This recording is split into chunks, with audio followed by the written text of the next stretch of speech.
ইতিমধ্যেই জমে উঠেছে চলমান ইন্ডিয়ান প্রিমিয়ার লিগ আইপিএলের আসর।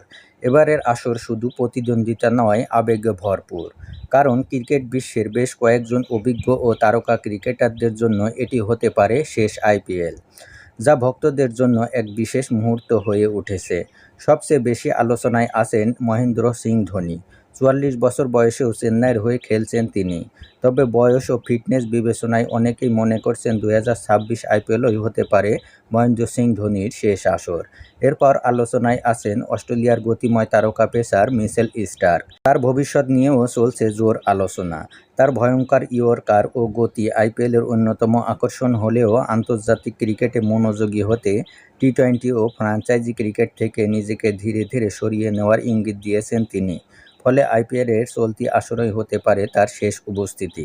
ভারতের অভিজ্ঞ ব্যাটার আজিঙ্কা রাহানে, যিনি কলকাতা নাইট রাইডার্সের অধিনায়কত্বের দায়িত্ব পালন করছেন, তার নান্দনিক ব্যাটিং ভক্তদের মনে জায়গা করে নিলেও এবারের আসরই হতে পারে তার বিদায় মঞ্চ।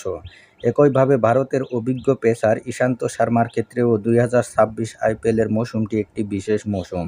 ৩৭ বছর বয়সী এই তারকা পেসারের অভিজ্ঞতা এখনও দলগুলোর জন্য মূল্যবান হলেও তার বিদায়ের সম্ভাবনাও উড়িয়ে দেওয়া যাচ্ছে না।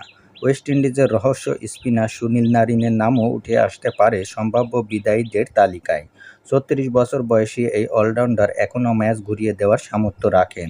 তবে সময়ের সাথে সাথে তার বিদায় নিয়েও জল্পনা বাড়ছে।